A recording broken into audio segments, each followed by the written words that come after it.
Bro Plata. Tim is in his hood. We are an MMA podcast. We are also a comedy podcast. We might get into cooking at some point. Not sure. But this is an MMA podcast called the Bro Plata Podcast with Cooking me, myself.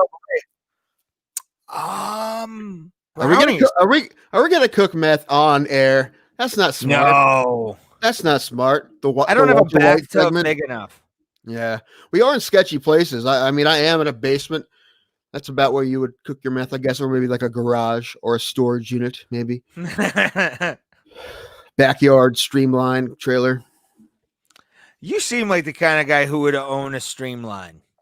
My neighbor used to have one, but they moved. For a while, the guy just had one on the property line, just sat there. My neighbor, right on the property line, it just sat there. He didn't use it for anything. It just sat there the entire time he lived there.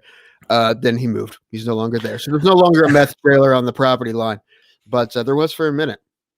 I mean, apparently those are hot sellers in New Zealand, I guess. I don't know. He said something like his daughter lives in New Zealand and like he could get a whole lot of money for a streamline trailer for some reason, even if he shipped it out there.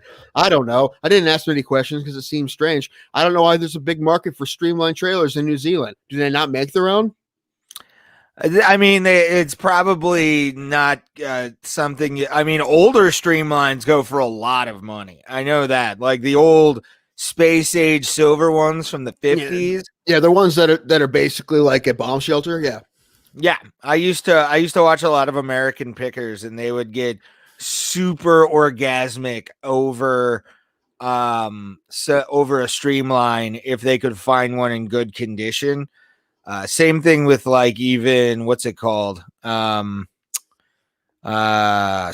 Wars. Sometimes they'd have like a side pick and it would be like a streamline trailer, and also Pawn Stars too. So they would do that kind of stuff. Yeah. I've been to the pawn shop in Vegas too. That's an interesting place. Were they shooting that day? No. I wish they were. That would have been a fun day. That really would have been awesome. But no, it's just your run-of-the-mill pawn shop next to a barbecue a shopping plaza that they built for themselves.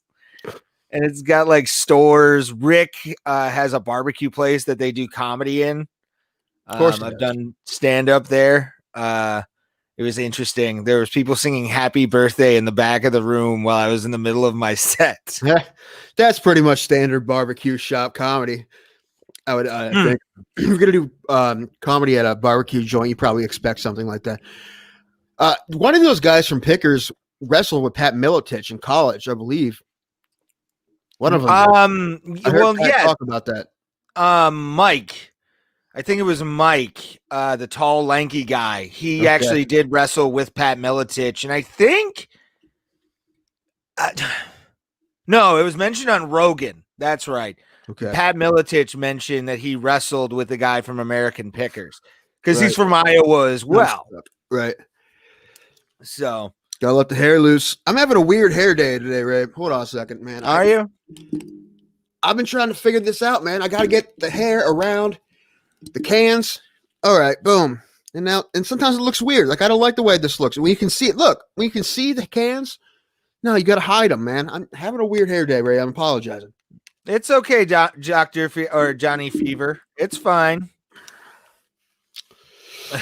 Tim Danko having a meltdown. I am, man. I am. I will pay you one day. I want you to show up one day with Pippi long stockings, like just braids in your hair. I've done it before, man. I've done like the rat tail before for like baseball tournaments.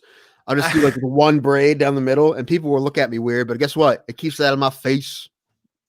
Whatevs. And one time, a softball tournament, I had 4 braids. I look like Post Malone.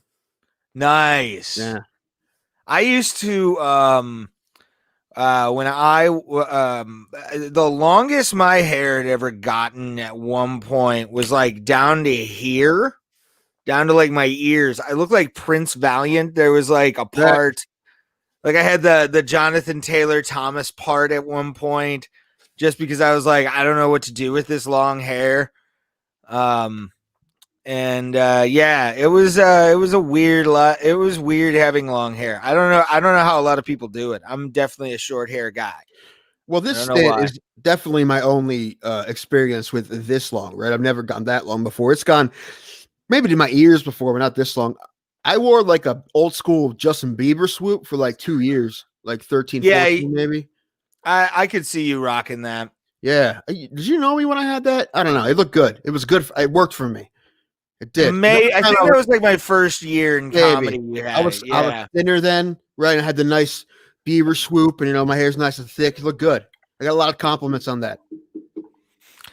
I And remember I actually would remember go skinny in. Danko too. That's the funny part. Like I remember thin Danko at one point, and Yeah, then I finally got then he back to my normal. disappeared and then showed up. Like Yeah, yeah. I know. Don't make me feel bad about it, Ray. I'm already aware of it. oh, I'm not trying to make you feel bad. I'm just making fun of you for it because That's fine. like I'm you already can't, aware. You don't have to. I do it enough. Like I'm well aware. This is my natural state, though. Like this is, I've always been fat. I was only not fat for a few years there in the middle, and then like you went and then from Buddy Love to the Nutty Professor in like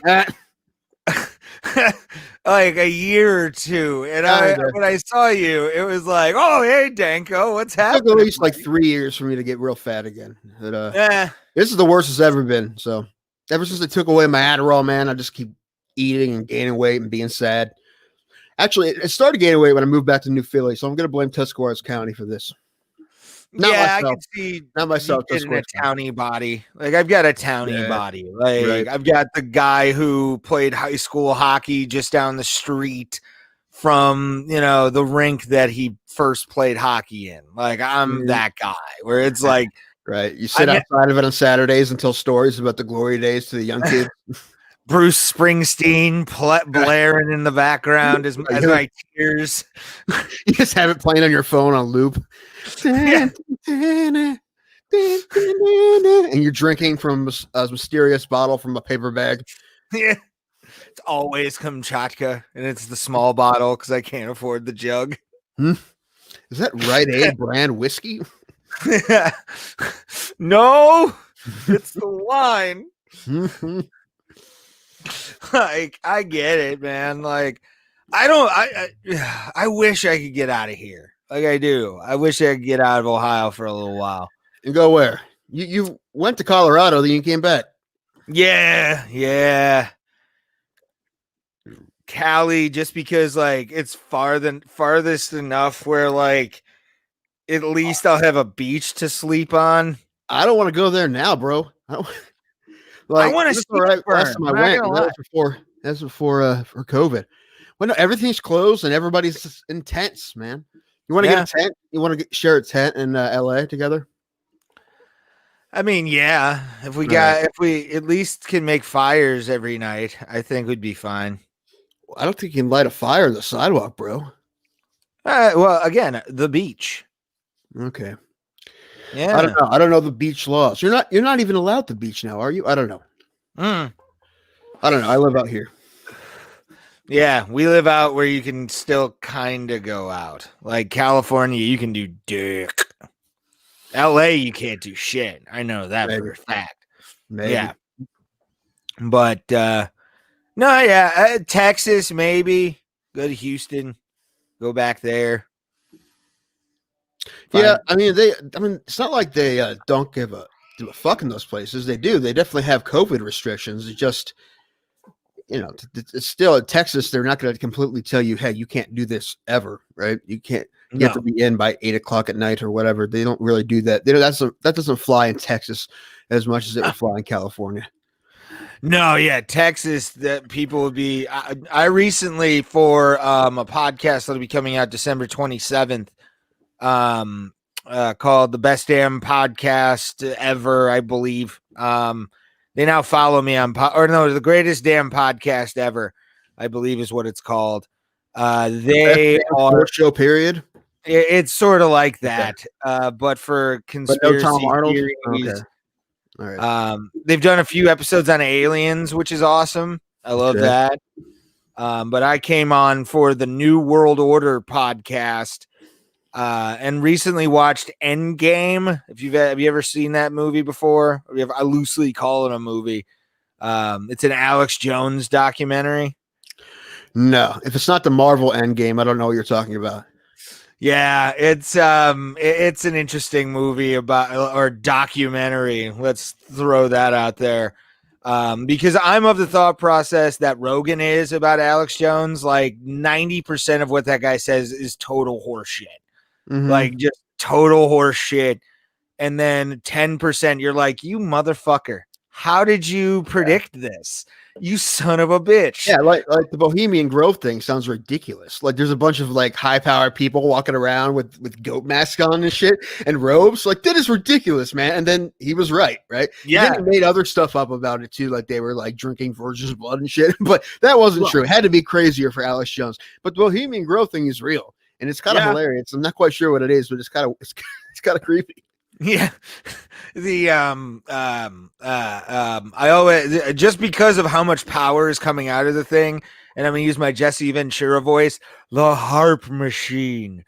The heart machine shit and like DARPA shit. You're like, it's just military contractors, but I love how he articulates it. Where it's just like, okay, nice. That's cute of you. It's okay, Uncle Alex, go back in the basement. Come up when you have, Hillary smells like sulfur. Like, I want that out of you more. Jesse Ventura went off the grid, right? He lives in Alaska now, right? Because he ran for president of Alaska. Mexico? Oh, he ran for president of Alaska or something. Like, he ran for president only in Alaska. He was That's interesting. Yeah, and he got a bunch of votes.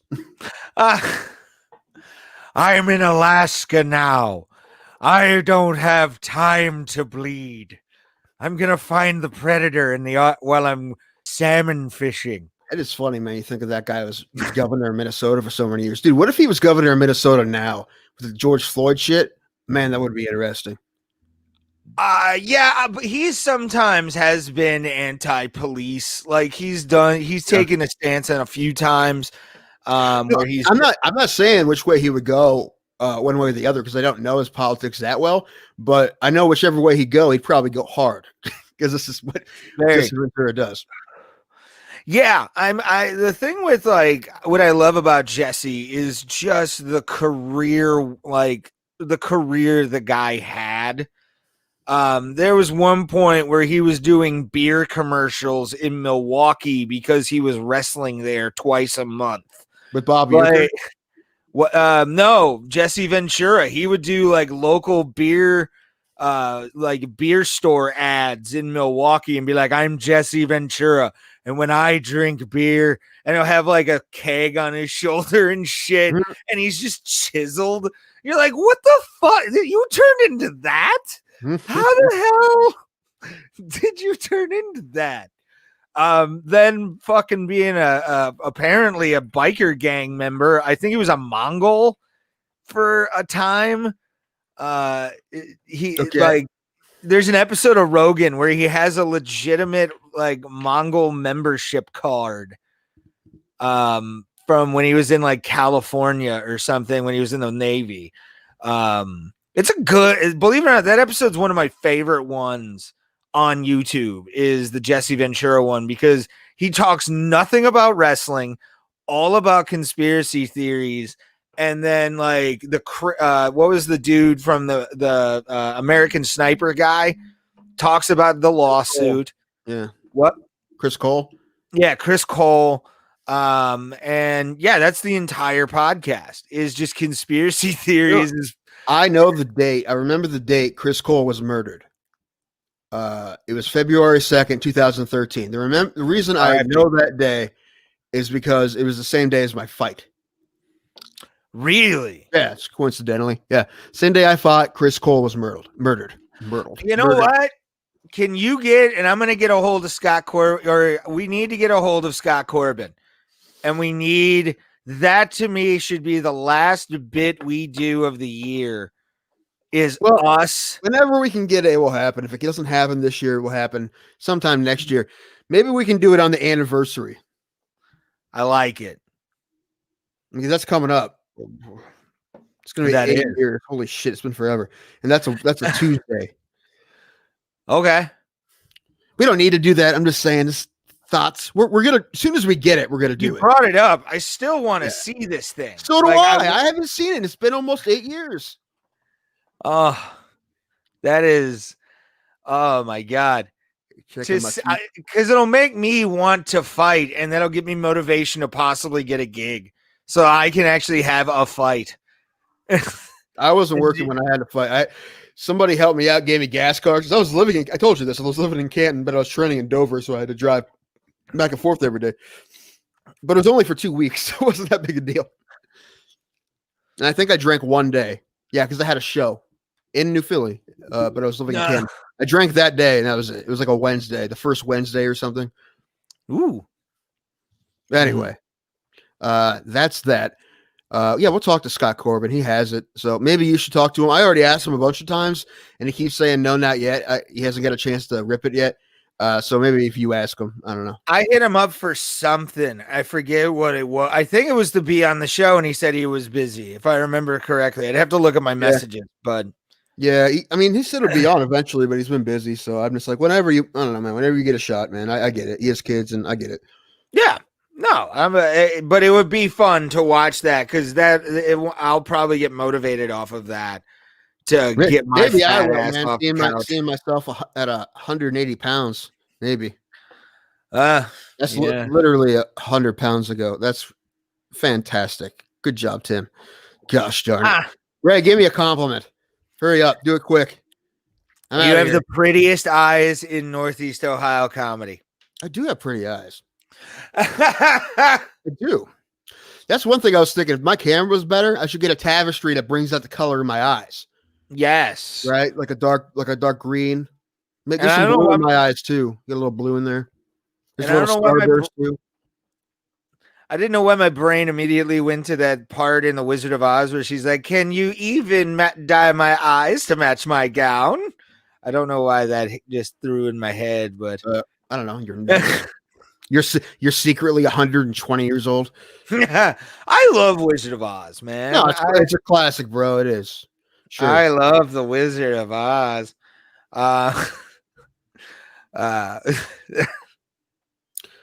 That kid, I wonder what that guy is doing now. The guy from Christmas Story who said that. I don't know, man. However, we did talk about Ralphie the other day, and I saw him pop up in something else I watched the other day. I don't know what it was. What was it? It's gonna drive me crazy. Were you watching Marvel stuff? I don't think so. Because he's in Marvel. I know that. I don't think it was Marvel though. I can't remember. Damn. No. I'm not sure.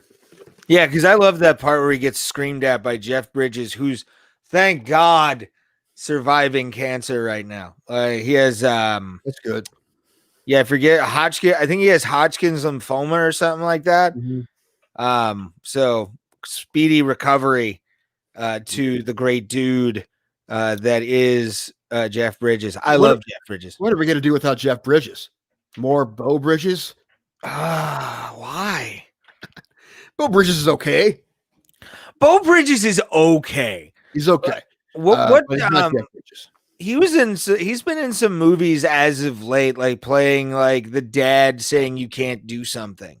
Okay. I've been watching. He's in season 3 of Goliath with Billy Bob Thornton. That's what I've seen lately. Dennis Quaid is also in that, and I don't know. Every time I think of Bo Bridges, I just think of the movie he and Jeff did together when they both played piano, The Fabulous Baker Boys. Yeah, that's a good movie. With Michelle Pfeiffer. Oh, yeah, there's a Bo Bridges movie that I really love, and I for the life of me can't remember what it is. Oh man, you're gonna leave us hanging on this fantastic Bo Bridges movie? Come on, man. Now we're never gonna know about this amazing Bo Bridges movie. Now it's gonna haunt me. I need to look up his fucking filmography here. Bo Bridges, B-A-U Bridges. I don't. Okay, it spelled it for me. Thank you, Google. Okay. Yeah. movies. Also, we heard that we talked about. I just said Dennis Quaid was in that show with him. We just found out Dennis Quaid's going to be playing Reagan in a movie, Ronald Reagan. Yes. And the only reason we know that is because it was a lot bigger news that Scott Stapp is going to be in like one scene playing Frank Sinatra, which makes me super happy as a hardcore Creed fan. I'm pumped for this. Finally, they basically are the same person. Finally, people will figure that out. You know what I want next? Now I just want him to play Frank Sinatra in a biopic or just like a whole Frank Sinatra show that he does. No. Right? I wish a live stream where he just plays. He goes method as Frank Sinatra for like a whole 3-hour set. That's what I want. Oh God, no. Yes. Perfect. How did it matter? Like that's gonna be what you get. Like make me feel so young. Yeah, I hope so, man. It'd be amazing. That'd be so great. Either that or I would like him to sing Creed songs in the style of Frank Sinatra. Can you take me higher? Yeah, I like that. It would be like Richard,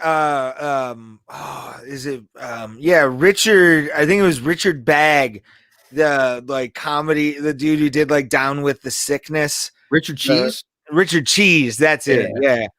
Richard Cheese. But like that guy's still going. I think I looked him up recently for some reason, and he has like Billie Eilish tunes and stuff. He's done.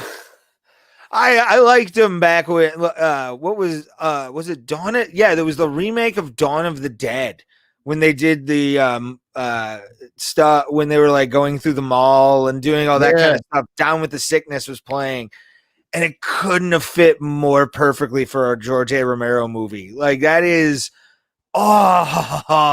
so good, man. So fucking good. I've actually been to the original mall too. Where they shot that original mall? The original mall. What is that? Plymouth, Massachusetts? The original mall. No? It was the oh man. It made me lose it. I had the name of it in my head. It wasn't Bethel Park, but it was a mall outside of Pittsburgh, like 20 minutes outside of Pittsburgh is where they shot the original one, but they did it in Minnesota for the set for like the remake that they did where they used Richard Cheese. Dawn of the Dead was Monroeville Mall. Okay. It was the Monroeville Mall because I just thought about Zach and Miri Make a Porno, and they shot that as well in Monroeville. Right. So yeah, those fights just happened in Monroeville recently. Yeah, how, do you know any of the results of that, or how did it pop off? Did they have a crowd? Well, no, I'm talking about the one that happened with Eric Poston a couple of weeks ago. That was in Monroeville. The one in Columbus, I don't know. That's supposed to happen, I think, Saturday. I think if it hasn't been canceled yet. Actually, that's not why I'm going down to Columbus, but I am curious to see why. What's going to happen? It's probably at the one sports center, like right outside of. There's a hotel / sports complex, in Columbus where they do a lot of fights. Because I was actually at this place. I went to one too. I'm actually, if you looked at the video when Andrew Law was fighting, you can see me, skinny me, and my buddy who lives in Columbus. We were both there. I don't remember where it was though. It was somewhere in Columbus. I think I was at OFC card. That was years ago. That was like 2014 or 13. If it was 14 or 15, I would have been at that card. Because I was dating a girl and we went to Columbus for the weekend, and I saw that and I'm like, what else are we gonna do? It's Columbus. So we're just gonna go to like a barcade, because barcades didn't really exist at that point either. No. No. I don't even think Bear Burger was a thing yet. I'm trying to think. No, yeah, Bear Burger wasn't even a thing. That's a great place to go to. We went to this, and we actually there was a fight that dropped out, and what we did was we noticed that nobody was sitting at this one table, like right by the cage. Yeah, you told this story on here before a couple times. I love that story. It's a hilarious story about how we paid general admission and got like $130 seats. It Take was that, fantastic. society. Take that, the man. Take that, promoter. Really, this is a big surprise coming from Ray, big business high clack. Hey, sometimes free is free. You can't deny a free thing at all. I love when free shit comes your way, or at least an upgrade. That happened to me at a Rammstein concert. I got upgraded from the upper bowl of the queue to the fucking lower bowl because they didn't sell that many tickets. I got that happened to me the last time I went to Ohio State game last year. I got tickets on StubHub. They were supposed to be sent to me. They never sent them to me. I called StubHub and said, dude, what's going on? They're like, well, we'll just give you different tickets for the same price. So they gave me like seats that would have cost me twice as much. Like section double A and like the 35-yard line. Really damn good seats for like whatever paid for much worse seats. So that worked out. So that's why I will continue to use StubHub. I'm pretty sure I've told that in this podcast too. I believe so. Yeah, we've told a lot of things in this. Talked about a lot of things in this podcast, right? Because we have like 90 hours of content now. Yeah, we're the only two people who have seen all of it. Last week we actually had a decent bump. Like I was happy about that. And to anybody watching, thank you. Anytime you click on this, you validate us as a human being. Even if you watch it for 3 seconds, I don't care at this point. Clicks are what I'm looking for. So follow us because seriously, I want to get part of that algorithm and then like build a base from there from word of mouth and all that kind of stuff. I want to be able to say we did that and had fun doing it while we did. Well, it's the only way we're going to be able to do it, right? Because we don't have enough money to pay for the algorithm to help us out, right? So, yep. So we appreciate anybody that clicks on this. You can also on Spotify, Apple Podcasts, Google Podcasts, wherever you get your podcast. What? You dumped those episodes yet? Yeah, I'm starting to upload those. I'm starting to upload past episodes. I'm starting to get caught up. I think I'm working on which one is this one that I'm working on as we speak. Episode 41. So I'm working from episode 39 back. Okay. The only thing that's really slowing it down is I have to switch between two competing places and putting in the intro music and making it more economical for the listeners instead of the multi-part bullshit that I was doing, which was, to me, I started to realize like it was pointless. Why not just edit it in, throw it up? Because we do 2 parts on Anchor. That's how I upload it, and then everything else just gets condensed on the other podcast streaming services. So it's an interesting thing. I like it. I like audio editing. If you want to hire me for audio editing, just DM me and I'll do whatever you need. Give Ray money. Yes, because I'm broke as balls. Yeah, give him money. I need money. I want to talk to you about something off air, but we need to do something first and go from there.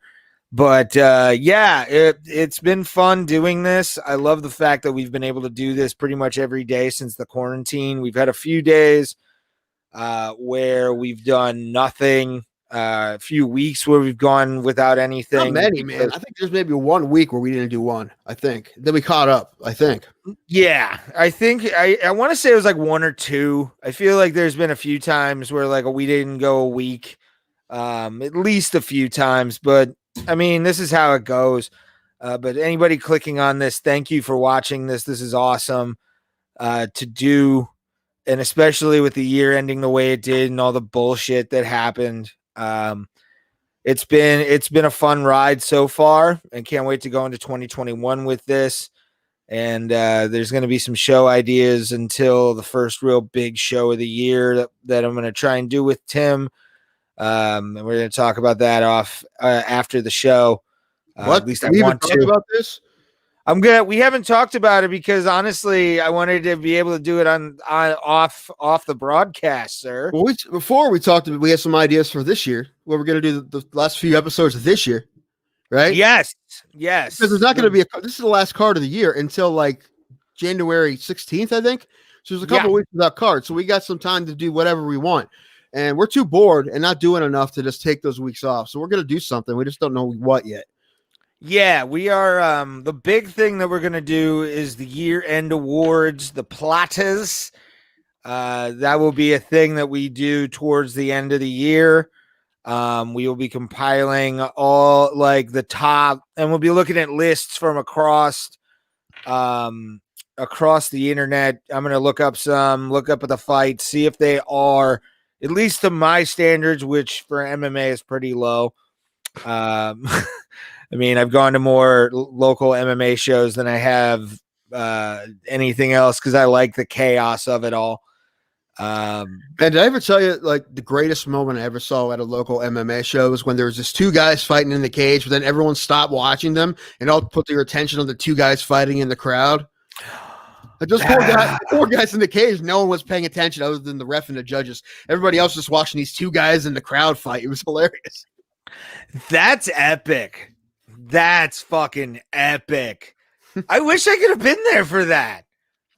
That would have been funny. It's kind of funny how people's mindset is. They're like, "What? Well, there's a street fight. That's much more interesting than this sanctioned fight with refs and judges." It's like they're going to the ground too much. You guys punch it out. And I remember which fight it was. It was these two heavyweights, and it was a draw because they split the first two rounds, and they were so tired in the third round they just like hugged each other for 3 minutes. And they had to call it a draw. Jesus Christ. So maybe that's why the street fight was more interesting. Well, obviously, if it's a Kimbo Slice Dada 5000 kind of fight, that goes down to me as the worst fight of all time, without a doubt. Like, I don't know if I saw that one. I mean, I know it was bad, and I know it got overturned after that, but if it could make it any worse, they made it even worse by turning it into a no contest afterwards. Yeah, that's one of the. I heard this pretty bad. Lewis Ngannou was probably one of the worst I ever saw, which is crazy because those two guys are monsters, and I can't believe those guys had that boring of a fight, but they did. It was awful. Well, I mean, look at the guys, or look at the fight that Ngannou had coming off of fighting Stipe. Yeah, he was rattled. Yeah, for sure. There was something going on, and Lewis was hurt. I mean, so but it was strange how bad it was, man. Anyway, that's one you don't need to watch. Basically, is what we're trying to say. And if they did a rematch, which I think they may eventually someday, that might happen. I highly doubt it will be that bad. It'd be very difficult to be worse than that. So I almost guarantee it won't be. So. No, and I want a Lewis win on that because it's all about the USA up in this hoe. I'm all for. I mean, they haven't rescheduled that Blades Lewis for sure yet. I think next month sometime. But they haven't said for sure which. They have rescheduled a couple fights, man. I think they rescheduled a fight for this week that we were trying to watch. I think last week that was the Flick and Durden fight. No, it's not on this card. I'm not seeing it on this one. Yeah, no, I don't see it on this one. It's probably next month. No, it's this one. What is it? Yeah, I'm looking on the UFC thing on Google where they pull the card up. Oh no, because I'm looking at the UFC website as we speak. Well, the UFC website is always the last to put those up. Usually it's Google. Oh, man, I used to Google. Well, let's see. Okay, let's break the tie. I'll look at Tapology. If I can find it. Tie. Shoot. Faster internet. So I was about to say, UFC usually updates their stuff pretty quickly. They're not the last ones to do it. It's usually them that does it. Tapology has it on here too. So I'm gonna guess. Okay. All right. So let's pretend it's happening. I'm picking Flick. All right. We're gonna talk about these fights. Yes, we are, sir. Let me go to the prelim tab. This is a fun card, Ray. It is, dude. This is a great card, and let me put up the main event. It's still awesome. What was that? It lost the main event, and it's still awesome. I know, because you got. Go ahead. No, because I was gonna say I'm a big fan of Wonder Boy. Mm-hmm. And Neal is a really great fighter in his own right. So this would be an excellent main event. And I'm pumped, man. This is, even though the main event that was supposed to be on this one fell out, which a lot of them have this year. I like it. What do you think? Yeah. I think I said this when they announced that Shemaev and Edwards was going to be the main event, and this was going to be the co-main event. First thing I said was, man, I would love to see this be a 5-round fight because I think these guys could go at it for 5 rounds and it'd be great. So I wasn't too bummed when that fight fell out and they made this one the main event because it's going to be a 5-round fight now, and this is a great matchup, man.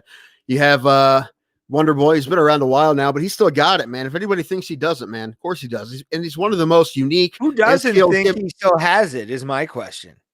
I don't know. He got knocked out by Pettis a couple fights ago, but his last fight, he beat Vicente Luque, who's a monster, right? Yeah. So he's like 37 or whatever, but that's not the point. The point is, this dude is possibly the best kickboxer in UFC, or one of them, and he definitely has a style that only he has, that great karate style, and he's was like an undefeated kickboxer, right? And he's rounded his game out a lot, right? I mean, just the fact that he could hold his own with Tyron Woodley when he did those 2 title fights shows that he was really well-rounded fighter. But Jeff Neal is a young beast, right? I'm happy he's finally getting a fight, man. He knocked Mike Perry out in his last, I think that was his last fight. He's the only one that's ever knocked out Mike Perry. That's a hard thing to do, obviously, right? Mike Perry's tough. Happy that Jeff Neal's finally getting a fight. Apparently he had to go back to work. He's a server and a bartender, so he's waiting tables as he's waiting to fight Stephen Thompson. It should be a big pay jump because it's the last main event of the year for Jeff Neal. And well, I mean, I say that he probably got a little bit of a raise because he got the main event pay. Probably get a little raise because of the 5 rounds. Probably, at least I hope he did. And I mean, the fighter pay ticks up, so it will be probably his biggest payday anyway. But that would happen pretty much no matter who he fought. But if he wins, yeah, he'll get double the money in the win bonus. And I hope it's kind of a bummer when the guys have to work jobs they don't like, right? When they're still fighting, and they're hot, top ranked fighters, man. They're world championship ish, top 10, top 15 fighters, right? Some of the best in the world, and they're still working their normal jobs. So Stipe is a fireman, and he likes to do it, and he works like 1 day a week or whatever when he's training. So it's not that big a deal. But Jeff Neal has to work, right? So this is a bummer. But yeah, anyway, I like this fight a lot. It should be fun. They both can swing it, and I'm gonna pick Jeff Neal, Ray. I don't know if we're gonna do predictions yet. We're talking about the main event. We might as well. Yeah, I will pick. I'm gonna go just based on fandom. So it's gonna be Wonder Boy. Yeah, this for me. About this fight, this is one of those. This is like when I saw Stipe fight Roy Nelson. I didn't want either of them to lose. Yeah, that's kind of how I am here. I like both of these guys a lot, but so I don't really know. Maybe not until I watch the fight where I really be pulling for somebody. But just as a pick and who's gonna get it, I'm gonna pick Neal. I didn't look. Oh man, I didn't look at the odds. Do they have the odds on the site you're looking at? They do not have the odds posted. I wish they fucking did, but they don't on their website again. Even though they have a tab for odds, which is weird. Yeah, to be fair, it's still Thursday. We usually do this on Friday or Saturday. I'm going to be out of town, so we're doing it tonight. So the odds will probably change a little bit, and the card may change, right? So some of these fights we're talking about may not happen because of either COVID test or weight cuts or weight misses, or who knows. But we're telling you what we have now. Yeah, I'm looking for it right now. Just give me a second. Phil, you're fine, buddy. But yeah, I want Wonder Boy badly to win this fight. I know your boy's an underdog. Oh, really? Steven Top, very small. It's basically a pick 'em, but he's smooth. He's a plus 100 underdog. Is Wonder Boy. Jeff Neal is minus 121 favorite. Tell you what, I'd pick Jeff Neal, but I'm not going to bet on Jeff Neal in this fight. I'm not going to put money on him. I wouldn't do that. If I was going to put money on this fight, I'd pick Thompson, but I don't, I'm not going to put money on either way. But yeah, that's that's tough. I think honestly, the reason I picked Wonder Boy is it's just as you said, Jeff Neal is a very young guy. doesn't have a lot of experience in the UFC. Wonder Boy went to a draw in Madison Square Garden with Tyron Woodley for a major world title in this organization, has been under the lights in main events, knows how to work that 5 minutes to his advantage each round, especially with his distance. I know a lot of people talk about this, but if you look at Stephen Wonderboy Thompson's distance, it's very long. And he's one of those rare fighters who uses his length for his advantage, and them long ass arms. When he throws a jab, it does connect a lot of the time because he does have that kind of laser focused look to him. Jeff Neal, yes, beast, human beast. But at the same time, dude, like, I think Wonder Boy is going to be able to manage them 5 rounds that he has well and avoid a lot of what a Tyron Woodley kind of fighter Jeff Neal is. Explosive, really good fighter. But, like, I think he'll be able to negate that with the distance control that he has. So I'm picking him in a decision, to be honest with you, with Jeff Neal. That's what I'm going for, really. It does surprise me because of all the things you said that he's an underdog. I thought I was the one going out on a limb saying that Jeff Neal was going to win. I mean, I'm still picking him, but like I'm surprised that more people are sleeping. I mean, it's very close. Actually, all the lines on this card are super close. Like, I've never seen a card with this many close lines. Like, they're almost all of them are under 200 one way or the other. That's really, really close. I mean, there's the pick 'em. Yeah. I mean, the only one I see who's over 200 is I can't even say that name. So there we go. Somebody I don't even know. Is that the Jamie Pickett fight? Jamie Pickett is a plus 235. A couple of the undercard fights, but all the main card, dude, it's real close. They're almost all pick'ems or close to it. Yeah. Point is, I could see that, especially with bettors don't even know. Yeah. With the fucking amount of talent on this card alone, it's pretty nuts. And we're going to talk about. I want to talk about this next fight, Marlon Vera. Oh, I do want to say that I think Jeff Neal's going to win this fight by. I think he's going to finish him. I think it's the only way he's going to win the fight is if he finishes him. So I think like a late championship round finish, 4th or 5th, Jeff Neal. I mean, Pettis knocked out Stephen Thompson. He's the only guy to do it. But I think Neal definitely has the power. If you can knock out Perry, you can knock out Stephen Thompson. If he gets to him, that's the most difficult thing is getting to him. But if he does, later in the fight, he has a shot. Also, I think this is Jeff Neal's. Well, in the UFC at least, it's his first 5-round fight. So we shall see. Yep. Let's talk about a legend, a guy who, in all accounts, has kind of had an interesting career in Jose Aldo, taking on fellow countryman Marlon Vera. Chito Vera. This will be a fun fight. Both guys are fast as fuck. Marlon Vera has an outstanding game all around. Jose Aldo, former featherweight champion, 145 pounds. We all remember the shot heard around the world that January day. Was it January or December when he lost to McGregor? I think it was December because I just heard it was the anniversary of it was last week, I think. Okay. So then, and that on that December day that the MMA world turned into pro wrestling for a good 5 years after that. And Conor McGregor obviously beating him, a few other people, Max Holloway beating him twice. Jose Aldo has, though, at bantamweight has been good at what he's done. Although he's technically not won, right? Yeah, no, he has not. Just because he had a questionable decision. It was a questionable decision against Moraes, who's also on this card. And then he had the fight against Peter Yan, which he fought pretty good. Like, I think Jose Aldo can still fight, and he definitely has a shot against Chito. However, I love Chito, man. He looked great against O'Malley, right? And he's before that he went on a run of like a handful of fights in a row he won. Then he had a really close decision that he lost that I thought he got robbed on also. But Chito's the man, right? If you don't know Chito, if you don't know him yet, you're definitely going to know him after he fights Aldo, win or lose. I just looked at this. I think Aldo is actually a small underdog. He's a plus 150. Excuse me, I took that back. He's a minus 150 favorite. Aldo's a favorite. And Cheeto is a plus 120 underdog. I'm going to pick Cheeto, man. I wouldn't be surprised at all if Ados wins because Ados still got it, man. But I think this is a big chance for a big coming out party for Cheeto.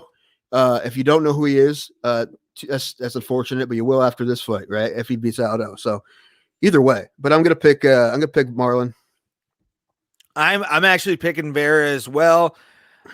Just because, and I've railed for this for many years. My one buddy thinks I'm crazy. You apparently still think he has something to give to the MMA community. But I think honestly, we're looking sort of at a dude who since the Conor McGregor loss, yeah, he's had some big wins. Yeah, he's done some big things, but he's been streaky at best. So like to me, Jose Aldo is one of those guys who he came in young. Recently, I think was it today or yesterday was the anniversary of him and Uriah Faber in the WEC, where he just ate Uriah's legs up with leg kicks. And there was a picture on one of the groups I'm on that actually showed the aftermath of Uriah Faber. And I'll do this just for the video. Uriah Faber's entire thigh, Tim Danko, this whole area. What I'm looking at stuff to yell at you about, trying to figure out why you're wrong. So I can't look at two things at once. Well, if it's taking this long, sir, I'm right as fuck. That's what it means. No, it just takes you that long to fucking find stats, man. That's all. That's fine. You can find stats all you want. I'm not looking at stats. This takes me that long. I don't remember his record at the top of my head. I have to look at it, Ray. We talked about this. Jeez, I'm talking also looking at some of the fights that he has had. Holloway comes to mind. The two Holloway fights come to mind as something that it showed. One, that he is definitely a smaller fighter for 145. Conor McGregor proved that.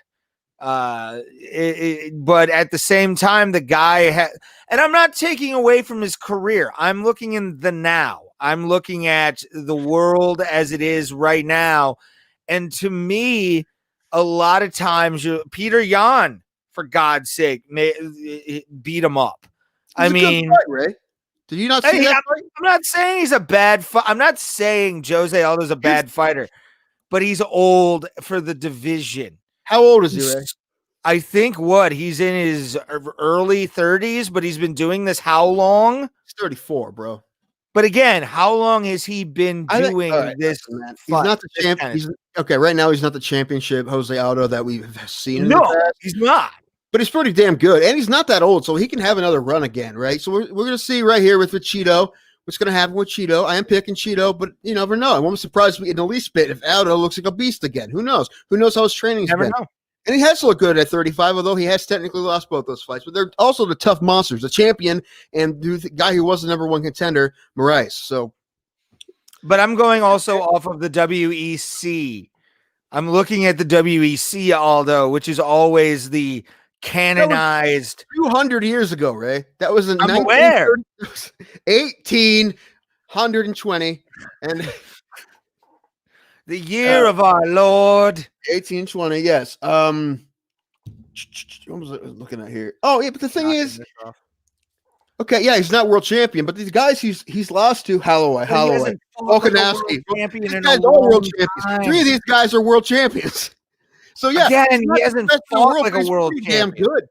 He's pretty damn good. And Vera, although Vera's very good, he's not a champion like these last guys he's fought. So we shall see. I haven't been picking Vera, but he's fine, man. Aldo's fine. He's good. He's fine. He'll be fine. Sure, we'll go with that. I guess. I don't know what you want me to say. I gave my opinion. Say whatever you want. I know you're allowed to say whatever you want. I mean, you're often wrong, but you're not. You're allowed to say whatever you want. You know who I'm not wrong about though, sir, is Chaos fucking Williams. This man is a violent animal who should be brought out with Hannibal Lecter masks every time he comes out. This dude, I love him. And then who he's facing in this fucking fight, sir. Michael Pereira Pereira Lima.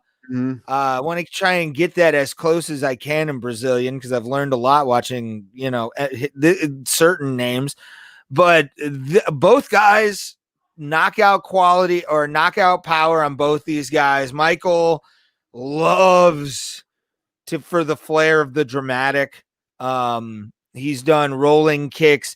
He did a spinning 180 back kick where he tried to stomp a dude in the chest to get past his guard. One of the more creative fighters. Chaos Williams, though,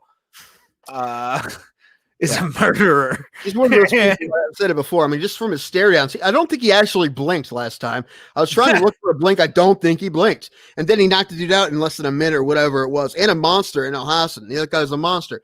But no, that Chaos Williams is one of those guys I wouldn't even want to meet him because I'm afraid he would just not have a good day and decide to just murder whoever's standing in front of him. He's like that. That's what he seems like when he's in the cage. Of course, he's not actually like that. I'm just saying that's what he seems like in the cage. A real killer, right?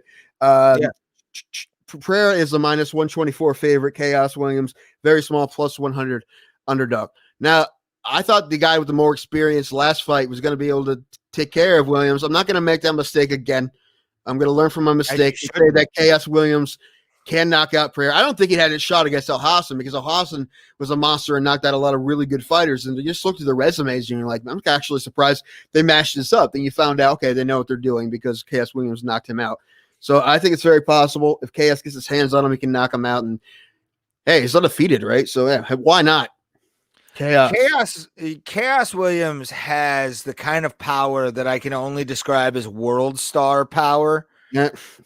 Like those knockouts on World Star that are that brutal where even you're like, did he deserve that? Like, could you have brought it down 20%? Like Chaos Williams gives no fucks. And no, he doesn't blink, sir. His eyes are surgically like plastered to his face. Must be, man. Open. Right. Yeah. He's got some weird, I don't know, fish eyes or some shit. I don't know. I don't know what I just said something. All right. He has one loss in his career outside of the UFC against a gentleman named Dan Yates. But besides that, he's 11-1. And he's been knocking people out. Yeah, I got Chaos Williams in this. Knocked out. That's right. He knocked out Alex Morano, who's fighting Anthony Pettis on this card. We're going to talk about in a minute. Who's also very tough. He knocked that dude out. Yeah. And he's fighting for. Yeah, this should be fun, man. But Chaos Williams is scary. But who knows? What? Chaos Williams is a scary motherfucker. Like, I agree. He's terrifying. I just said it's very terrifying. I don't want him on the show because he scared me. I would pay him on Cameo just to say, "Hey Tim," and not blink. Like, since we're real nice, you have good hair. Have a nice day. Stare into your soul. Now, you know what, man? We got to talk to our dude, Master Ken, man. With what's it called? The Death Stare. What's it called? The Death Stare. Yes. Death Stare. Yeah, dude. Who was a better Death Stare than Chaos Williams? That he does. I don't know. Yeah, we're gonna have to talk to our man. I would say Master Ken because Master Ken can hurt you from the inside. Yeah, you can't actually look at Master Ken's. Right? We haven't actually seen it, right? Because it would kill us. We've seen Chaos Williams, but as far as ones that are not lethal, Chaos Williams is a damn good one, man. If you don't know if you're watching this and you don't know who Master Ken is, you need to immediately go to Master Ken's Facebook page or ours page. Go to our YouTube page where there is an interview on there. An early one. It's like episode 10, I think. Yes, episode 10 with Master Ken. That's the fun one. I think once we get to 110, Master Ken will be on. Or every 10 we should have Master Ken. I'm not sure, dude, but we'll have fun. Yeah, we just wait long enough that it doesn't seem like we're bothering him. So once it's been a year, then we'll maybe go after it again. Mm-hmm. Which is like next summer. So, but yeah, go follow Master Ken. Master Ken is the shit. I loved having him on. Yeah, let's talk about. You brought him up. Rob Font coming back as well. I like Rob Font. I do like Rob Font too. And really good fight, a really good striker to me is the Robert Font. But he's fighting Marlon Moraes, who it is looking in at least the 135 division. He's always the bridesmaid, never the bride. He brought up. I was just gonna say, even when he got his win, the fight for a title, they didn't give it to him. I felt bad for him because it wasn't his. Like, he got the win, man. So like, I felt bad for him. They gave it to Aldo, even though he technically beat Aldo. Yep. I mean, I guess UFC can do whatever they want, but I thought he got the brunt end of the stick on that one, for sure. Oh but, what am I looking for now? The odds. All right, keep going. But if you look at Marlon Moraes, and I'm going to say this, I'm picking Marlon on this, just based on, I mean, his Brazilian Jiu-Jitsu game is amazing. Really good defense when it comes to trying to be in takedown, unless it's like a high level guy like a Jose Aldo or someone like that. But also, I mean, his striking speed is scary. Like, unless he has a Corey Sandhagen wheel kick coming at his chin. Yep. Yeah. He's lost that fight, and then the one before that was the Aldo fight we talked about. But then before that, he lost to Cejudo, which that's okay. Cejudo's a beast, but he hasn't had a really good showing for a minute. But that doesn't mean he's not good. He's fought monsters, right? So that's okay. That's forgivable. He's a minus 155 favorite. Ralph Fon is a plus 125 underdog. Very close again. I'm also going to pick Marlon, man, but Fon's a veteran, dude. He's been in there with all kinds of people, and he hasn't fought this year yet, so this will be his first time with out of crowd, which does make a difference. We figured that out this year for sure. We'll see. Moraes has fought without a crowd, but he lost. So we'll see. I think Moraes will come back and beat Rob, but it should be good, man. Rob Fon's a gamer. Yeah, Rob Fon is. That's why I'm glad that at least Marlon Moraes and him are gonna fight, because of the fact that these guys have both been through 135-pound wars before. So we're gonna watch two battle-tested savages just go at it, which how do you not love that for the last card of the year? Let's talk real quick about Jillian Robertson versus Talia Santos. I am not familiar with either girl, I'm not gonna lie, but I'm glad that they have at least a female fight, and this ain't a sausage fest. I'm gonna put that out there. Not gonna lie, pal. Okay, I'm remembering what's the odds on these two? I remember the Jillian Robertson fight against Courtney Casey when she got a rear naked choke. That was back in June. I remember that now that I'm looking at it.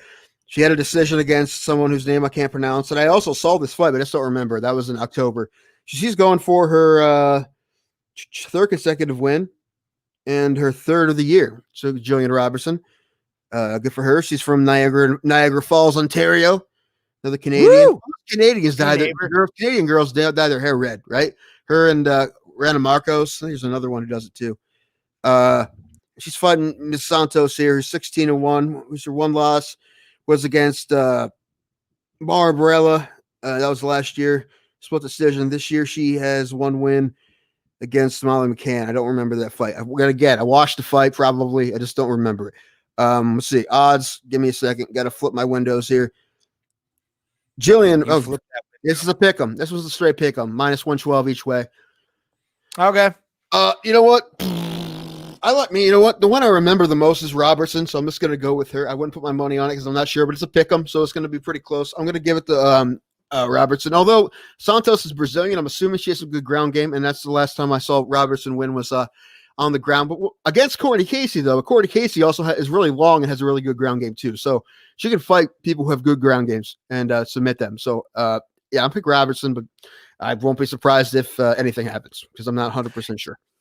Yeah, if this is a pick 'em, then what I'm going to do is I'm going to pick our neighbor to the north, Jillian Robertson, just because I'll use my Brazilian, my anti-Brazilian hat on that one. Never a fan of their judging, never have been. But at the same time, yeah, I'll pick Jillian Robertson and see where that one goes. Now, my friend. Now, what do we got? We got a wife beater and a really good guy fighting. Hold on, we missed one, man. Go back to Pettis Moreno. This is the last one on the main card, sir. What? Where's Pettis Morano on the card you have? Because the one I have the featured prelim. And this is a main card fight. Yes. All right, my card has this flipped. Where does it have? Okay, does it have that This next? is on UFC's website, sir. So, Like I said, they never get it right. Google all gets right. it right. Well, It doesn't matter. We'll go with this one. This one's good. This is fine. I just didn't look at the odds. I'll get him. You son of a bitch. I'm gonna say this right now. Another pick 'em. Almost a pick 'em. I know exactly who I'm picking in this one. Obviously, the flag. Let me for the people at home watching. The flag is right above me. I am picking Marcin Tybura. I cannot, in good conscience, ever. Although Greg Hardy has had some really good performances as of recently, I will be picking Marcin Tybura in this, hopefully by knockout. I really wanted, or he wrestle fucks the shit out of Greg Hardy, which would be amazing. Which we figure is probably very possible, right? Because we don't expect him to have that kind of ground game, really. We have seen a little bit of it, but not too much, right? I mean, Volkov a little bit, but Volkov's not really that guy. Yeah, I figured if he does that, he's going to beat Hardy. However, man, Hardy swings hard. Hold on, before I look at the records here, that I was going to look at, I'll give you the odds. Tybura, like I said, is almost a pick 'em. Tybura is actually an underdog plus 100, which is basically a pick 'em. Yeah, and actually 100 plus 100 is even, isn't it? Or is it minus 100 is even? Plus 100, that's even. Anyway, yeah, plus 100 is even. And Greg Hardy is a minus 124 favorite, but that's about as close as I can possibly get as far as odds go. So I was looking at Greg Hardy. Greg Hardy, who did he knock out last? Somebody tough. Oh yeah, Maurice Green, right? yeah. And then Jorgen De Castro, that decision was kind of lame before that. I think we're gonna either way, we're gonna see what kind of overall game Hardy has, right? Where he's rounded out his skills or how much he's rounded out his skills. So you're going to see him probably do some more clinch grappling and some grappling period and more than he's done at all so far, right? Even though he did fight a guy in his last fight who would probably try to submit him, but he knocked Maurice Green out. Also, I'm going to say this. I can't give him, we talked about this last time. I feel bad giving him too much shit because he's never actually been convicted of anything. Right. No. So, and like his old lady, she recanted her testimony, right? Dropped the suit. So hasn't really been anything. And I'm a big fan of Kareem Hunt for the Cleveland Browns, and there's video of that guy drop kicking a girl at a hotel, and that's disgusting. Disgusting, fucked up. He's in it forever. However, like, I don't know, what kind of person we just judge someone on one act, right? I mean, we don't have to. We can keep that from them never being a saint, but like Michael Vick. Michael Vick's done a lot of good. Although he's done some really shitty stuff as well, right? Some people that never forgive him. That's fine. That's for prerogative. I guess you don't have to. But those guys have also been convicted. And there's video of Kareem Hunt, right? Those guys both play football again. This guy Hardy, he's mostly out of the league because no one really wanted him. They didn't want to bother with him anymore. And he decided to go to the sport. And he's been pretty decent at it for someone who just started doing this. So I think Hardy, is probably getting better every fight. And this is not the toughest guy he's fought because he fought Volkov, but the second toughest probably for sure. But I think he's, I think he's going to stop him. I think he's going to surprise some people. Not too many people because, like I said, he's technically a favorite, but by just a little bit. But I think people will be surprised if he had a really good showing against this guy's. But I'm going to pick him. I'm picking the Greg Hardy, the American Greg Hardy. I the Polish pride all day long, sir, all day long. But yeah, I wanted to talk about this next fight. Greg, what would people think about you if they only judged you on your worst day? I will go first. Monster. How about you? I would agree. Yeah, for sure. There's been monster days. There has been. I wish I didn't have, but just you try to fix your issues and become a better person. That's what Greg Hardy's trying to do. Is he? Probably. Okay. But Anthony Pettis and Alex Morono. Let me highlight this because Anthony Pettis, big name, legendary name at 170 and 155 and 155.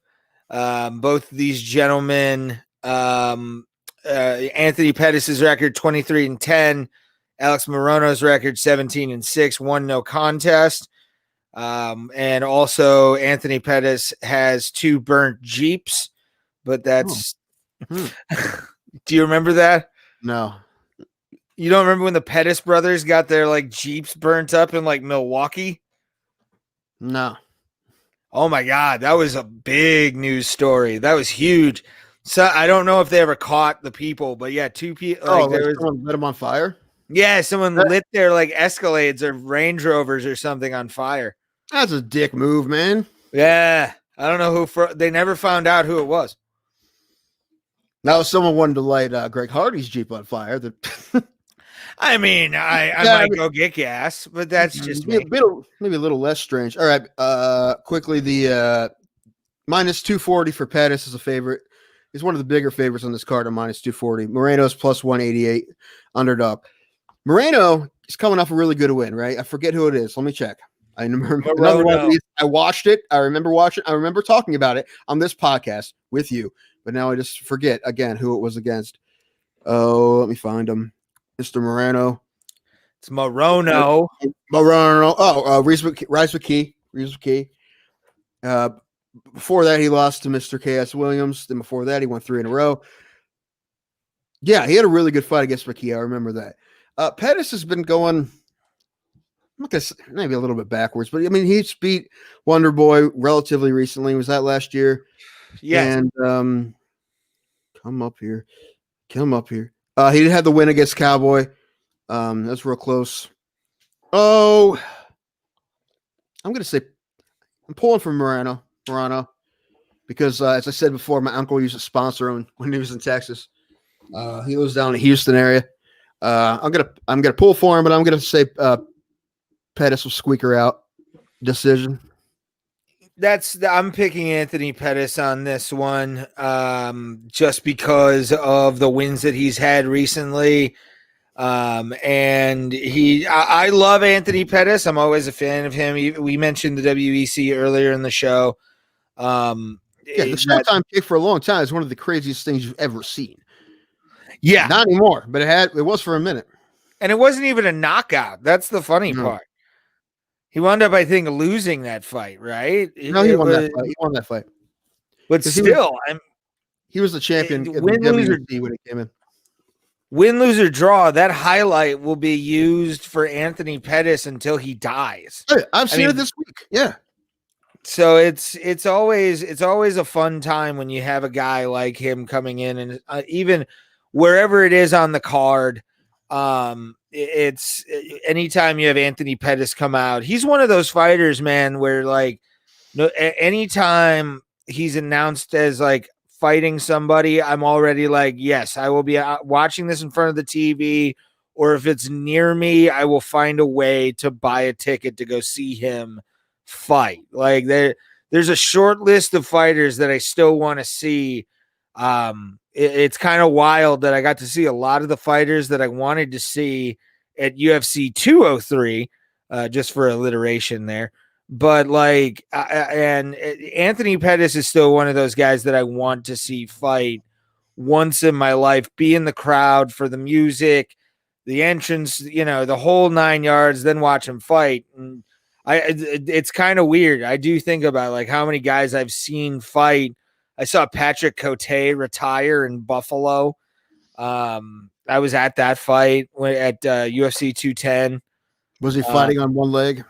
I don't remember. The only thing I remember about Patrick Cote was when he fought Anderson Silva and got his leg all chopped up. But yeah, man, there's a short list of and you've never been to a UFC, right? Unfortunately, no. They're fun, man. I know. Well, I'm sure, man. I've been wanting to go. It hasn't happened yet. I didn't have any money when Stipe came to town when he had that fight, or else I probably would have went. And when they come back, when we can start doing that again, hopefully maybe by next, I don't know, let's take a guess, fall, maybe? I don't know. Depending on how the vaccines roll out. My mother is already scheduled for hers, I believe, pretty soon here. She's getting hers. So sweet. She works at a hospital, so we'll see how it affects her, and then we'll see. Yeah, I'm gonna wait. I'm gonna wait on that. But you're gonna have to wait, number one, because Oh, right? You're relatively healthy, right? So you have to wait. I think what they said is 660,000 in the state of Ohio for the first month, and then maybe 660,000 the next month after that. So if it kept going at that pace, we wouldn't be able to get it to like the end of next year, right? Because there's like 12 million people in yeah. right in Ohio. But that's only the first vaccine, and that's only the first rollout. There's supposed to be two more. This is just the Pfizer. There's, I think, at least one more, maybe two more coming out soon, getting approved by the FDA. And hopefully we don't get I Am Legend from this, where the vaccines turn us all into monsters. Yeah, I don't want the last man on earth with Vincent Price. Like, I just don't. I don't want that to happen. But at the same time, because I'm not ready. I don't own any firearms to defend myself. I'd be ripped open like somebody in Walking Dead. Try to get down here, man. Actually, my brother doesn't have that many. I would go to my father's. My father has enough for everybody. And that's in PA, right? Yeah, it's like 6 hours from here. I would just ask for the address. Yeah. Mostly you just hop on 80. It's mostly 80 most of the way. You get there. Okay. It's a very fun place. Oh man. Yeah, man. Yeah, man, I told you about the Tommy gun I got my stepmother, right? Yeah. Dude, that thing's awesome. Next time I go out there, I want to make sure I get video of myself shooting that thing. I'm not really big into guns, but I'm definitely going to shoot that Tommy gun. Why would I not? Tommy gun. I love guns. I don't own them because of my depression. You know what? That's kind of one of the reasons I don't either, but I don't say it out loud very often. No, I actually will tell people, like, I'm pro-gun. Like, I am pro-gun as long as it's responsible gun ownership. And there isn't one in my vicinity when I'm having a sad day. Yeah, no, yeah. My one friend, she was talking about getting a gun early on when all the chaos was happening before the election. And I literally said, well, it looks like I'm not staying here anymore. 'Cause I don't want to have access to that. Well, yeah, that's one thing. If I'm asked, do you have suicidal thoughts? Answer is nowadays no, which is good. No, I don't. Yeah, no, I don't have them. Like, do you ever think you would actually? Do you think if there was a gun in the house, you would shoot yourself? I'm like, no. However, I know for 100% sure, I wouldn't be able to do it if there wasn't a gun in the house. Right? There's a much better, even if it's still pretty close. It's still 100% chance if there isn't a gun in the house. So. And that sounds like we're making light of it, but we're not, because we both have mental health issues. So it's we're not at all. If you heard us talk about it before in the past, then we're definitely not. We're being honest, really. We're being honest. We're saying it while laughing because it's sad, but we're being honest. I mean, when you're talking the truth, though, I mean, that would be the one thing that, like, and I'll tell you a thing, and it made me realize, like, there's no way I could ever really, like, blow my head off. And I'm being honest, because of the idea that I've seen a couple on, like, maybe a live leak, like those videos on, like, liveleak.com. I have no interest in watching those. One time I watched the Arba Dwyer video. And I'm like, it's just too fucking messy, dude. Like, I'll just slowly drink myself to death like I'm doing now. Like you feel bad that someone else will have to clean it up.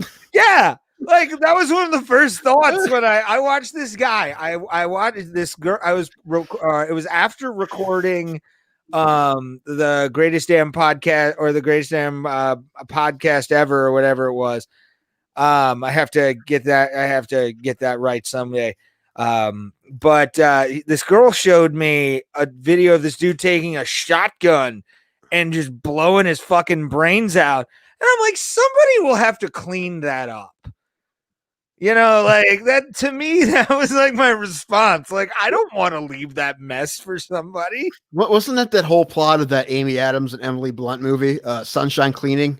Where they started a company where they had to clean up, like, dead bodies and, like, whatever happened in those houses.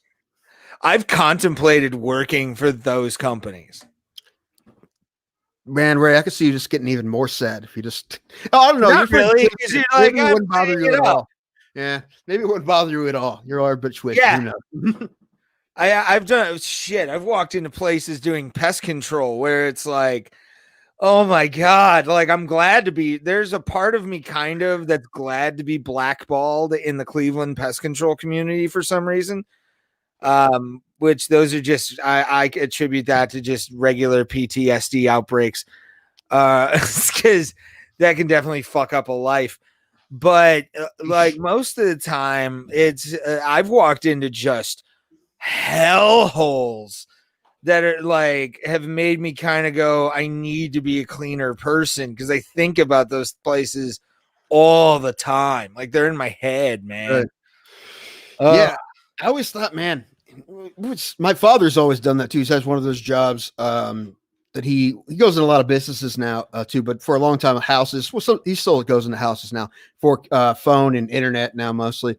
But man, I just thought of one of those jobs you go into people's houses because you know every handful you're going to get one that you don't want to be in there, man. It's just bad, right? Well, I've always, and that's not to make a political statement. I know we try and avoid political statements, but that's why I treat people, you know, if you're a comic, I'm going to treat you like a comic. If you're a human being, I'm going to treat you like a human being.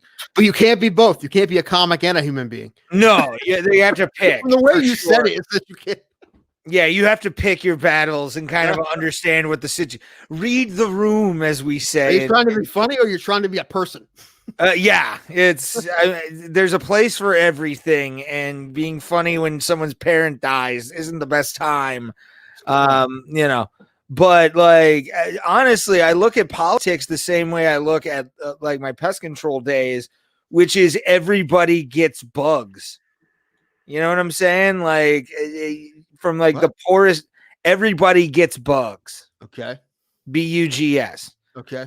Because like you could be the richest human being in the world and you're repulsed by ants, and then you go into places that have just the worst roach infestation you've ever seen, and you've got to treat it pretty much the same way. Like that's how I look at like people in general. Like everybody gets some form of insects in their lives and they have to deal with them regardless of what they are. And metaphorical insects, and physical as well. Yeah, literal insects. Dude, we had bed bugs one time. I don't know how we got rid of them, man. We got lucky. I think we got lucky. We looked online, all the things you're supposed to do. We ended up getting away with it without throwing out everything and burning our mattresses. We ended up getting, we had to wrap our mattresses and stuff. We got lucky. I've seen horror shows of bed bug jobs. I'll never forget. And I don't know the year I did pest control from 2014 to 2008. So 4 years, or 18. Sorry. Like, did you go backwards? Or? I did. I made sure retroactively that I had my license, but, yeah, man, I've seen just the worst of the worst. I remember one time I was doing a heat job for this one company that shall remain nameless for many reasons. That sounds like a really weird sex act. You want a heat job? Yeah. And jobs are 10, heat jobs are 4. I just rub the hands together, the friction, just put them around I don't touch it. But you just feel the heat from my hands on the shaft. If you want the heater to be at 180, that's $500 an hour, sir. Okay, sure. At searing level. But no, yeah. One day I walk into this apartment complex and into this one apartment, and it was an efficiency, so it's very small. And they're crawling up the like wall joints, like where the wall kind of like curves in and everything. Mm-hmm. This dude had them all in his dome light, like right above his door. And when we picked up his couch, because that's how the bed bug infestation started and then spread to a bunch of other places in the building. There was a shadow of bed bugs where the couch was. Oh, geez. Like thousands of bed bugs right there, just dead after being cooked in 140 degrees. Yeah. This one time, this girl that I dated was living in a duplex. She was living in the upstairs, and she got new neighbors in the downstairs. And she was talking to them, and they said, "Oh yeah, we had to move out of our old place because they got really bad bed bugs, so we had to move out." Okay, well, I was up there with her, and then like you start seeing bed bugs come through from the vents. Man, they didn't throw their shit away. They just took their old shit and moved into a new place, figured it'd be fine. Now she had bed bugs up in her apartment, and she had to move. Yeah, it's a very common thing. Usually, fuck this thing. You I was trying to be professional, and now it's like, no, I'm gonna go the other way. But dude, oh my god, the flashbacks I have to people being like, yeah, we've moved like 3 or 4 times because we've had bed bugs. And like, you have to think about the people that came into the place after them. And like, that's why any place I move into, I have a plan always, unless somebody I know is living there bed bug free, always check the papers for the last time this place was that apartment was treated. Always, man. That's something you never want to fuck around with ever. It's a horrible nightmare. And I'm lucky, and I'll knock on Formica here, that I've never had a bed bug in my entire life. We've had maggots one time in a vent system at one of our houses. My dad had to fog that day. And then like we had one roach thing happen to us in Texas, but we've never had like an infestation outside of like ants in our entire lives. And I'm so glad we don't. Ugh. Yeah, man. I don't know how people do it, man. I don't know how people live like that. It hurts. I'm sure, man. Bed bugs are bad enough. Oh. Like I said, we caught it relatively early, so I think so. That was a couple of years now. I still haven't had one. I've been looking for news. I don't think anything news coming up. Yeah, it's been a slow news day. I mean, we had Romero go to Bellator. That happened a couple days ago. Mark Hunt lost his fight to a rugby player. I did see that. You sent that to me. What round was that, by the way? I think it was a decision, I believe. Oh, it went to a decision? Okay, well. Yeah, they only fought 6 rounds. You know, I don't know. How was he the guy younger than him, or? I think so. Also, did you see that Mark Hunt hasn't won a boxing match, though? Like, he's had like 2 and he's lost them both or something like that. He's a former K1 champion. Does he have anything to prove at this point? 0. No. Well, he did after he threw a punch to the dude at weigh-ins, and they couldn't do their next media day because they wouldn't let them get close enough to each other. So they had another press conference they were supposed to show up at, and they didn't show up. Interesting. Yeah. Didn't know that. And he lost. So, something I wanted to talk about with you, and this can be the last story of the day. Let me bring this up, because I'm interested in what you have to say about this. It's a boxing story. Tyson Fury. Gonna say is it Jake Paul? No, I wish. That would be amazing to watch. What, man? I was talking to you about Jake Paul. Like, it was really hilarious that he unfollowed everyone on Instagram except for Conor McGregor's lady.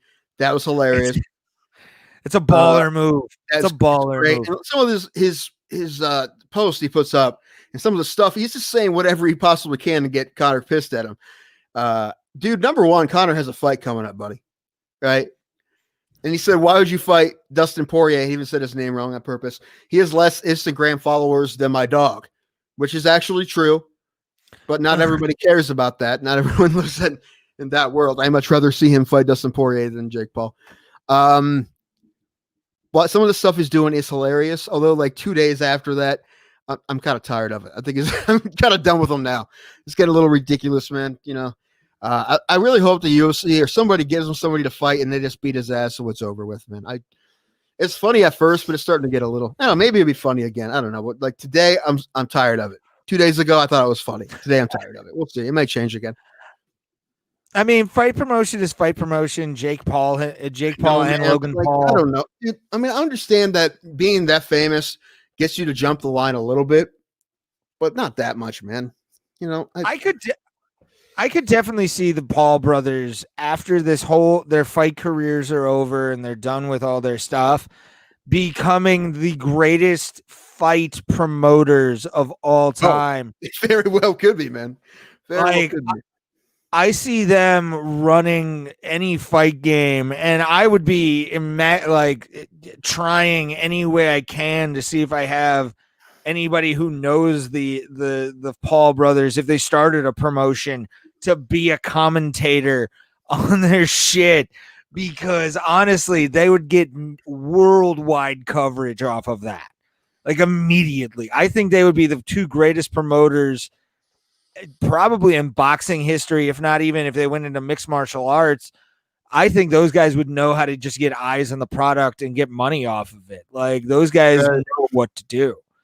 I mean, do I agree with you that Jake Paul needs to shut the fuck up and Logan Paul needs to shut the fuck up? There are times, yes. Yeah, but you know what? This is another reason it's brilliant, because what do we want to see? We want to see someone knock their asses out, which would take what? What would it take for us to see someone knock them out? Number one, they have to get a fight with somebody, right? So they're trying to get a fight with somebody tough. So they have to keep talking to get that. Then what has to happen? We have to pay money. We have to buy the pay-per-view to see him get knocked out, right? So we want it to happen. So it actually is genius. It really is. But because you and I are fight fans, we're kind of, we're getting close to especially on the MMA side, the hardcore side of fight fans.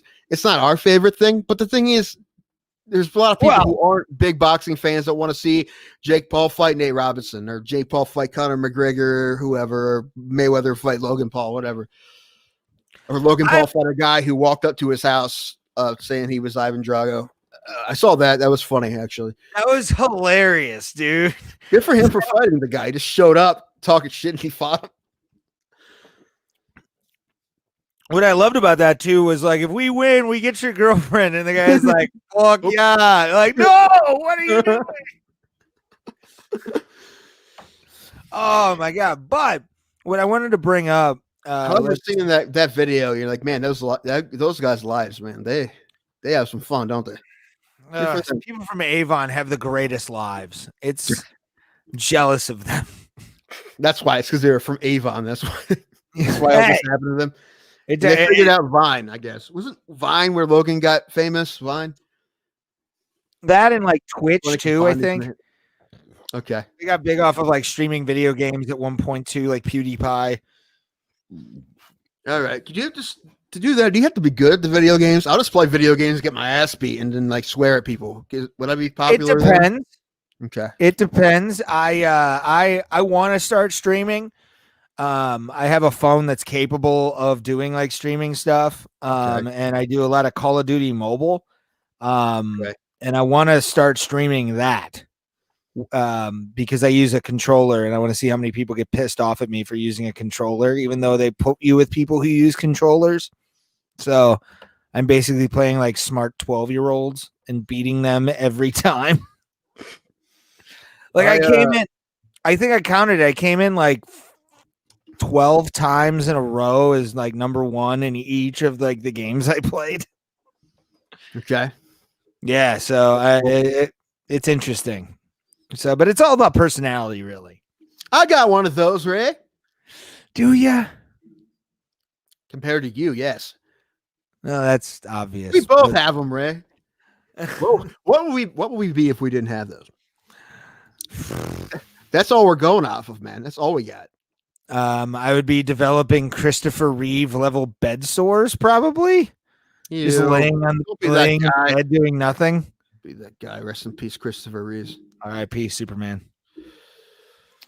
But I wanted to get your opinion on this, because they're saying there's rumor going around, rumor and innuendo, if you will. A lot of places have talked about this. The Sun had this as well, where they're considering Tyson Fury and Anthony Joshua without the belts. Yes. Did they say why? I'll read the article right now that's on the U.S. Sun. which is the two stars are on a collision course for the biggest fight in decades in 2021 with a reported $500 million purse. This is what they're reporting. AJ successfully defended his WBA, WBO, IBO, and IBF belts by delivering a stunning 9th round knockout of Kubart Pulev on Saturday, which, yeah, that was a great knockout by Anthony Joshua. I'm very happy to see that the guy, especially after losing to the world's fattest Mexican in that first Madison Square Garden card, has come back from that loss. I'm impressed a lot. He's been better. Yeah, for sure. But yeah, it did clear the path for the bumper unification clash with WBC champion Tyson Fury. However, WBO president Paco Valsera has already hinted that Joshua needs to take on Alexander Usyk before the Gypsy King, which is the WBO promotion, or he will have to vacate the belt. Which I need to say something about that after you promoters, man, fucking ruin everything. I honestly think this is a slight more at Tyson Fury than it is Anthony Joshua. Okay. Because if you remember, I believe it was the WBO was the first one to pull out strip Tyson Fury of the belt because he didn't enter into negotiations immediately after he beat Klitschko. I believe the WBO was the first belt to be stripped from him prior to him beating Vladimir Klitschko. So I see this more as a slight to fucking Tyson Fury than I do Anthony Joshua or anybody else, which is bullshit on its own right. I agree with you. Fucking promoters fucking suck. Joshua's promoter, Eddie Hearn, admitted there are a few small issues that need to be ironed out after positive talks with Fury's U.S. representative Bob Arum were to happen. And despite the prospect of there being a first undisputed champion for the first time since Lennox Lewis, because the WBC belt was not on the line when Tyson Fury beat Vladimir Klitschko. Actually, Tyson Fury never held that belt until he beat Deontay Wilder, which was mind-boggling to me. But we have a fight on our hands, and sorry to the governing body, or this is I believe this is still Eddie Hearn saying this. We have a fight, blah, blah, blah. And sorry to the governing bodies. That eclipses all belts, which I agree. I kind of agree with this. This is one of those fights in heavyweight history needs to happen. Yes. These are two of the best heavyweights we've seen in a very long time. And some people may possibly ever, they're monsters. And whoever wins this fight is the best heavyweight boxer on the planet. It doesn't matter what fucking belt they have.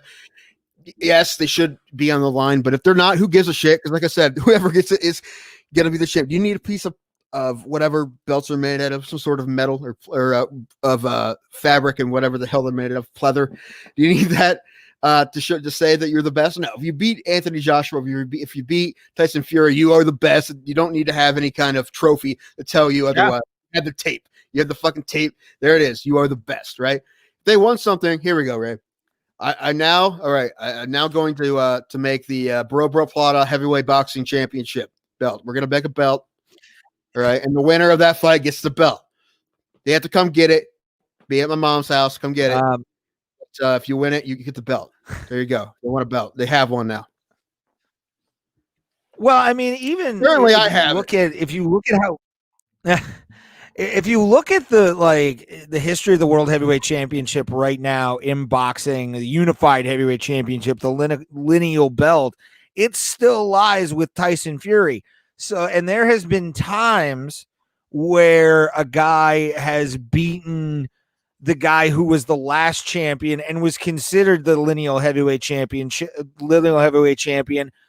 Mike Tyson earned that after beating, I think it was Michael Spinks for the heavyweight championship. They had the lineal heavyweight championship because Michael Spinks had beaten, was it Foreman? I can't remember exactly who it was. But I look at this as Tyson Fury was the last guy to hold all the belts that AJ does. Mm-hmm. Last guy to really hold those belts and didn't even lose. You know, like that's where this whole thing comes from. So honestly, you can drop it and just have the Ring give the belt up, and I guarantee you the Ring magazine would be happy to give their title, which has always been considered in the boxing world as if you have the Ring championship, you are the world champion. It doesn't matter what your belt is. If you have the Ring belt on top of the other belts, you're all good. So I think, honestly, just have fucking Ring sanction this shit. Have them go over the fucking, have them go for the old school Rocky belt, and let's have some fun with this. The amount of pay-per-view buys this can go for, and the other promoters in the fucking alphabet leagues need to shut the fuck up, move the fuck over, and understand this means more than any other fucking fight in heavyweight boxing history. Two guys who have never fought each other. Ray, we're gonna agree. We're gonna agree on something that you're hard ranting about. Because I'm just saying from my perspective. No, you're 100% right. Yeah, it doesn't really matter. Yeah, if Ring or somebody does, cool, that's cool. But the thing is, it doesn't really matter. If whoever wins this fight, the other guy says, well, he may have beat me in that fight, but I still have the belt, so that means I'm the real champion. Everybody on earth will say, shut up, you're dumb. Yeah. Shut up, you're dumb. He beat you. He's the best. You're not. It doesn't matter what belt you have. We saw the fight. It happened. Shut up, you're dumb. Right? And they may do that to try to get another rematch or whatever, just to talk shit. But shut up, you are dumb. You're an idiot. And they say they're trying to go for at least 2 fights with this. Oh, probably. They're trying to make 2 fights, which is nice. So, I mean, one of them needs to happen with the crowd, man. I mean, this first one happens without. I mean, listen, they already know that fight's going to happen. There's not even a, I'm assuming. I don't even know if they're going to even have a fight about it. They're going to do that thing at Wembley with 90,000 people. Dude, Joshua sold out Wembley when he fought. I don't know who he fought. Like, he didn't fight a big name. He just fought a guy. Because he's Anthony Joshua. He's Anthony Joshua, right. With Tyson Fury and Anthony Joshua, they were also sell out. If they had somewhere bigger over there, they would go there, but I don't think they do. So they're going to get 90,000 plus in there. That should be enough. If you remember the Klitschko fight sold out Dusseldorf. It was Dusseldorf, Germany, and they sold that place out to the point where they actually, it was a soccer stadium, and they had pyrotechnics. They had fucking, I want to see that shit because one, Tyson Fury didn't come out to pyrotechnics that much against Vladimir Klitschko. He came out to barely anything and a Randy Travis song and wound up becoming the heavyweight champion of the world. Which Randy Travis song was it? I'm going to have a little talk with Jesus when I get home tonight. Fucking that song. I'll send you the video of Tyson Fury coming out to that song. I listen to that song as motivation because it's Tyson Fury. Like, it's attached to him, and also Freed from Desire by Gala, which is it's a fantastic Euro techno like trash song. It's fantastic. But Dusseldorf, for concerts, which is probably the same for boxing, 66,500 capacity. That's a lot, but Wembley's bigger. Yeah. I don't. But again, I bigger boxing crowd in 2021. Even if the belts aren't on the line, which they should be, every belt should be on the line, because I honestly think if Tyson Fury wins everything, he's done. He's going to retire like he did in 2000 or 2014. Yeah, hopefully it goes better for him this time, because that's when he got in trouble, right? Because when he didn't have boxing, he said once he started training again, he straightened out. Yeah, once he stopped doing the booger sugar and drinking a lot, because he was 400 pounds at one point. He's a big boy, yeah. And it's like you look at Tyson, and that man was built to fight. That's one reason why I'm glad I've gotten to see him fight so many times in the last couple of years. Is like, one, he signed the deal with Top Rank, which went to ESPN. And they did the one Cinco de Mayo card he did was fucking great. where he won the Aztec belt that the WBC gave him. He's a savage, and I love Tyson Fury, and I want to see him and Anthony Joshua go at it because Anthony Joshua has a great story as well. I mean, losing the World Heavyweight Championship in the mecca of boxing to an American-born Mexican fighter and gave him 15 minutes of fame. And also proved that, the MySpace angle is still is very much in boxing when you're hiding your fat. Like, that was a bummer, that second fight, though, that he came out overweight, and man, that was a bummer, right? I honestly think that Andy Ruiz would have lost to Tyson Fury in a heartbeat. Well, who knows? I mean, he looked good against him in the first fight. It doesn't help him the second fight that Joshua now is trying to fix his mistakes, and now he wants back his revenge, he wants his belt back, and then you come out like 30 more pounds overweight. That doesn't help. No, not at all, my man. I said this before. I'm trying to figure out how to get a hold of Nikolai Fierta, the boxer from Akron. He's not on social media at all. I'm trying to get a hold of people that I know him or did know him at one point. Because I think he'll do the podcast, because he's done other podcasts before. But he's fought Tyson Fury and Deontay Wilder. He's the only guy who's fought them both. So, I'd love to have him on there. Hell yeah. But I don't know. Also, Deontay Wilder, and they're doing a trilogy fight, supposedly with Deontay Wilder and Tyson Fury. I see that going the same way Me too. that it did with Tyson Fury, or winning the second round or the second one, because he just bullied the shit out of him. Yeah, knocked him out. Yeah, I think. Yeah, me too. So Fury and Joshua. Ooh, right now I'd probably say Fury, but you never know, man. It is what as Max Holloway says, it is what it is in boxing, and you kind of just have to enjoy the ride. Tim, I believe we should call it a night, my friend. Your beach ball is telling you to go home, which you need to. I'm already home. You need to go home, Tim. You're drunk. I'm already home. Good. I'm not that drunk. He's not that drunk. All right, my friend. This has been a wonderful episode of the Bro Plata podcast. We will resume on Monday or Tuesday once Tim arrives back from the Cebus. He is visiting friends down there. That's why we did a Thursday show. Tim, do you have anything to plug? Anything you're doing? Anything you think might be fun?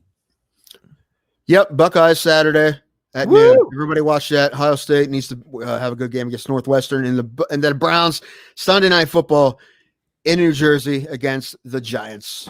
I like it. So that's the one thing. Me personally, no, but that's what I'll be doing this week is watching sports. I will be December 19th in Euclid, Ohio. Tickets are $5 a piece. At Paradise Island, show created by Milton Wiley. Shout out to Milton Wiley. Love that man to death. That's one of my only dates for the rest of the year. And then also check out, and then also Funny Stop, March 4th. I'll be hosting for Aaron Berg. It's a Thursday. Come out and check that show out. Should be a lot of fun. And just follow our social medias, guys. Bro Plata is how you find us. BROPLATA. We are, and then check out the best damn podcast ever, or the best podcast ever on when that comes out, December 27th. For Tim Danko, I am Ray Highclack, and this has been the Bro Plata, and we will see you at the Kumite, you sons of bitches. How many times in your life, Ray, have you actually been at a Kumite? So if someone shows up to a Kumite, they're looking for us. We're not there because we've never actually been to one because you're just blowing smoke out of your ass again. Yeah, I've never been to one. Yeah, exactly. Yeah. But I like the idea of them.